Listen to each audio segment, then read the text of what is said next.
Bien, 8:44 de la mañana. Bueno, vamos a charlar un poquito con Nicolás Gandini, periodista especializado en energía. Nico, a ver, se tomó creo una de las decisiones más trascendentes en materia energética y yo creo que va a traer mucha polémica porque perdió Bahía Blanca y la provincia de Buenos Aires la pelea contra Río Negro por la instalación de la planta de GNL. Así es, María. En realidad te diría que esa pelea estaba, si no resuelta, muy cerca de estar resuelta desde hace tiempo. No es que en las últimas 2 semanas se tomó esa decisión, sino que había una decisión estratégica de YPF, de la nueva conducción de YPF, ya con el gobierno de Javier Milei, que encabeza Horacio Marín, de alguna manera de llevar ese proyecto hacia Río Negro, hacia un puerto que llaman Punta Colorada. Te diría que esa decisión está tomada hace por lo menos 2 meses. Lo que sí se hizo ayer es oficializar que ese proyecto, que es un sueño que tiene la Argentina, no es un proyecto que ya está lanzado y que uno tiene la certeza de que se va a realizar, sino que es un sueño, es una ilusión de poder exportar gas natural, justamente el gas que se produce en Vaca Muerta, como falta mercado, falta demanda, o sea, no hay a quién venderle ese gas natural. Lo que quiere hacer la Argentina, lo que quiere hacer YPF es armar un puerto y exportar gas natural. Ese puerto, eso en realidad es un proyecto que se viene hablando hace por lo menos, se empezó a hablar con la gestión de Mauricio Macri, imagínate, hace 8 o 9 años que se viene hablando. Se viene avanzando con una empresa malaya que se llama Petronas, es una empresa gigante a nivel global, y iba a salir por Bahía Blanca, se iba a construir en el puerto de Bahía Blanca, más precisamente en Puerto Rosales. Esta gestión de YPF empezó a reevaluar el diseño de ingeniería y técnico del proyecto y considera que es mejor o más conveniente salir por Río Negro, y esta es la decisión que se oficializó ayer. Obviamente tiene, como bien decías vos, un condimento político, se politizó mucho la decisión, salió ayer a la noche el vocero de Javier Milei, Manuel Adorni, a decir que por negligencia del gobernador de la provincia los bonaerenses habían perdido 30.000 millones de dólares de inversión. En realidad eso no es así, pero bueno, siempre se politiza, digamos. Vos decís que, a ver, claro, se supone que los que se ilusionan con que esa planta efectivamente se construya, que es una cosa de por lo menos 4 o 5 años en la que no alcanzaría ni con los malayos YPF, sino que ahí está la posibilidad de que las empresas que explotan en Vaca Muerta sumen también, ¿no?, inversiones, etcétera.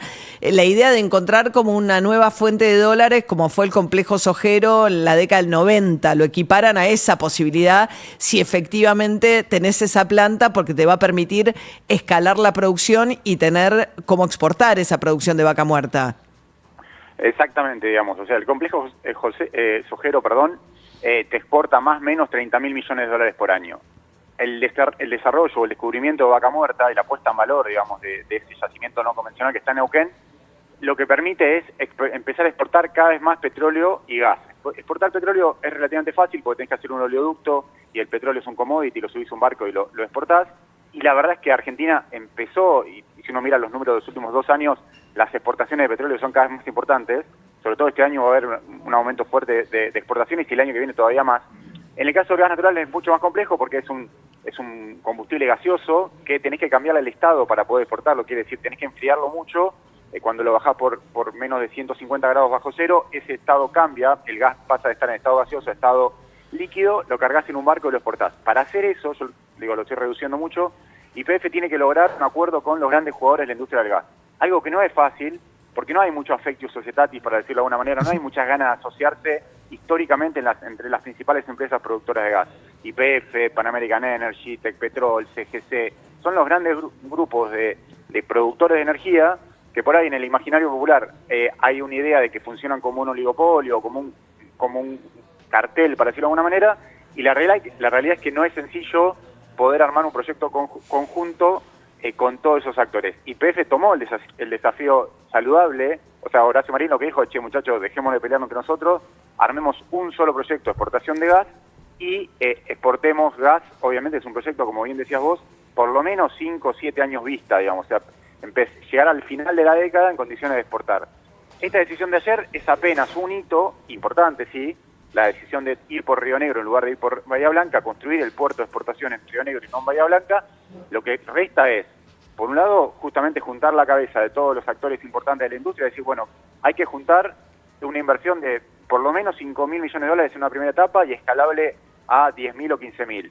¿Quién corta ese cheque? ¿Lo corta YPF solo? ¿Lo corta el resto de la industria? Bueno, eso hay que discutirlo. Después, lo que hay que discutir con Petronas, que es un jugador global del mercado de gas natural licuado, es, bueno, firmar ese contrato de cuál es el compromiso de inversión de Petronas. Hoy lo que hay es un acuerdo hasta ahora de estudio, de factibilizar ese proyecto, pero no hay un contrato vinculante o mandatorio que diga, bueno, María, firmo un contrato con Claro. vos ponés $10.000, yo pongo otro $10.000 y hacemos compramos un terreno. Esa decisión no está tomada y bueno, esto sí esta decisión de ir por Río Negro era una condición necesaria para poder sentarte con Petronas y negociar estos detalles, pero tenés que todavía yo lo que no quiero es generar una sobreexpectativa, porque me parece que los argentinos ya hemos tenido montones de proyectos faraónicos que después no se realizan, el tren a Vaca Muerta, bueno, un proyecto de potasio Río Colorado, hay un montón de proyectos que si uno repasa los últimos 10 o 15 años, se anunciaron, el proyecto de hidrógeno verde, la gestión Eso de te iba a decir, el hidrógeno verde de Alberto Fernández, Y que sí, era en viste, Río vos Negro también. Era en Río Negro, vos decías, eran $8.500 millones de inversión. No le hubiesen pareció. cambiado Pero ahí la al real- final incluso no hicieron la legislación que se suponía que iba a traer esa inversión. Por eso, o sea, es como sí, es verdad que la Argentina tiene los fundamentos para poder exportar gas. Los fundamentos es que se transformó en los últimos 4 o 5 años en un jugador importante en la producción de gas y que realmente falta mercado. O sea, el problema ya de Argentina no es de escasez de gas como tenías en los últimos 20 años, gas de Bolivia Sino o gas cómo por barco. transportarlo, cómo sacarlo de Vaca Muerta y llevarlo a quien lo... Lo pasa además en un contexto internacional que ahora es favorable. Se suponía que Europa iba a acelerar la transición energética y que iba a ir dejando de lado este tipo de combustibles, energía, pero dada la guerra Rusia-Ucrania, todo eso se demoró. Entonces todo lo que, no sé, los que hablan en la industria, Nico, vos sabés mucho más que yo, sabés de esto de verdad. Sí. Digo, lo que dicen es tenés una ventana de oportunidad, no podés esperarlo, vas a tener un huequito ahora que tenés que aprovechar lo antes posible para generar esta posibilidad de sacarle provecho a Vaca Muerta. Es así como lo estás diciendo, es aprovechar ahora la ventana de oportunidad, se le da con todo para, Se nos cayó el teléfono, sí. Exactamente, entonces necesitas acelerar con todo para hacerlo en los próximos 4 o 5 años. Claro. Esta decisión que se toma ayer es una condición necesaria para poder avanzar. Ojalá YPF pueda traccionar, pueda liderar, y el gobierno también, porque se necesita que acá haya una articulación público-privada, no alcanza solamente con los Igual privados. para Kicillof va a ser un golpe durísimo, porque anda a explicarle a los bahienses que eventualmente fue una decisión técnica basada en que mejor empecemos un puerto de cero y en aguas profundas, en la Patagonia, que ir a Bahía Blanca. Bahía Blanca, Sí, digamos, sí. porque el gobierno lo que dice que todo esto tiene que ver con el historial de Kicillof como un expropiador que no quiso adherir al RIGI, la provincia de Buenos Aires, etcétera, etcétera. Va a ser difícil y lo van a usar en la campaña, porque además Spert ya empezó con eso y va a ser el candidato de Milei en la provincia de Buenos Aires, con lo cual va a ser muy difícil convencer a los bonaerenses y sobre todo a la gente de Bahía Blanca que Kicillof no influyó negativamente, ¿no? En que la planta vaya a Río Negro. Nico. Ahí sí, ahí me escuchás, María. Ahí te escucho. Ahora sí. Mirá, yo me acuerdo, María, en 2013, cuando la Argentina se estaba quedando sin energía y el ministro de Economía era Axel Kicillof. Vos te acordás igual que yo, Axel Kicillof fue el que propuso firmar el decreto 929, que es un decreto de incentivo a la producción de petróleo. Y ese decreto lo firma Cristina Kirchner, lo valida la YPF que en ese momento conducía Miguel Galucho, y ese decreto de incentivos, que era bastante similar al RIGI, alguien podría decir, bueno, el RIGI es más arranca efectivo. la explotación en Bahía Blanca. Lo que pasa es que sí, Kicillof tiene las dos cosas. Expropia YPF, ¿no? Y después arranca con Chevron la explotación en Vaca Muerta, no en Bahía Blanca, perdón. Sin duda, sin duda. Y lo que hizo Kicillof, que lo que sería él, es que de alguna manera, y esto es una opinión personal, se terminó regalando cuando su propio espioso político, el kirchnerismo, Unión por la Patria, carga tan duramente contra el RIGI, el régimen de incentivo a las grandes inversiones, cuando en realidad el RIGI, más allá de que a alguien pueda no gustarle cómo está calibrado el instrumento, todos los gobiernos, incluso el de Cristina Kirchner, cuando Axel Kicillof era ministro de Economía, también tuvieron que hacer un esquema de incentivos para que de alguna manera, si vos te sentás con un inversor y el inversor te dice, che, mirá, está bien, Argentina me encanta, tenés un montón de recursos naturales, me interesa,